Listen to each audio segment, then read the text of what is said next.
Sebelum mulai jangan lupa dukung dan subscribe channel kami.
Puncak kekurangan ajarannya, ia berkata kepada sang raja, "Wahai raja, keunggulan guru dibandingkan dengan saya hanyalah karena umurnya dan haknya sebagai pelatih, yang telah mengajari saya.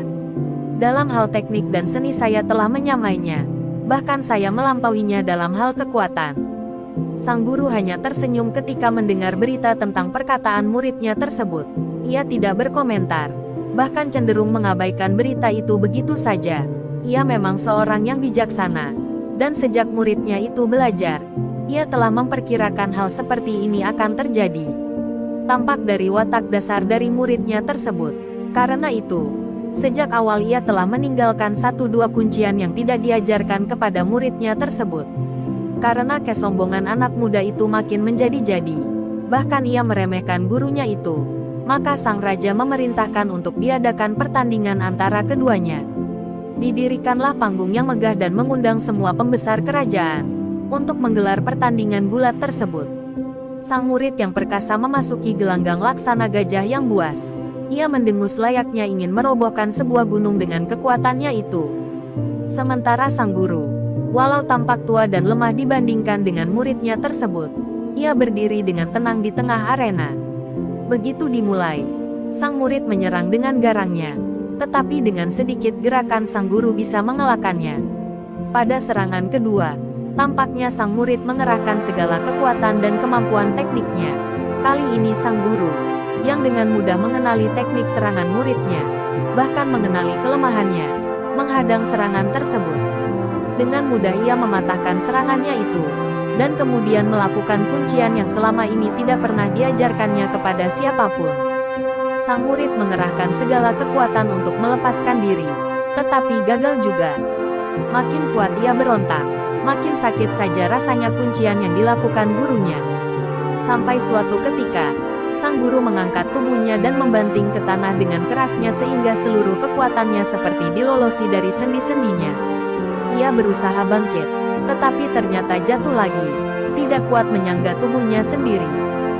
Penonton bersorak dengan gemuruh tanda gembira. Bagaimanapun mereka juga tidak senang dengan sikap sombong anak muda itu, bahkan hingga meremehkan sang guru. Raja bangkit dari tempat duduknya, menghampiri sang guru yang masih berdiri dengan tegapnya, walau dengan sikap merendah. Ia melepas jubah kehormatannya dan memakaikannya kepada sang guru, sambil berkata kepada anak muda yang tampak lemah tak berdaya, "Engkau menantang gurumu, menuntut diri lebih baik, tetapi engkau tidak bisa membuktikan ucapanmu." Anak muda itu berkata, "Wahai raja yang berkuasa, itu bukan karena kekuatannya yang bisa melumpuhkan saya, tetapi karena suatu ilmu rahasia yang saya belum pernah diajarkannya. Dengan rahasia itulah ia mengalahkan saya." Mendengar pengaduannya itu, sang guru berkata, Dengan peringatan akan datangnya saat seperti ini, maka seorang bijaksana pernah berkata, "Jangan berikan semua rahasia kekuatanmu kepada sahabatmu, karena jika ia berbalik menjadi musuhmu, maka kamu akan dikalahkan." Apakah engkau tidak pernah mendengar cerita itu? Yakni seseorang yang dilukai sendiri oleh muridnya.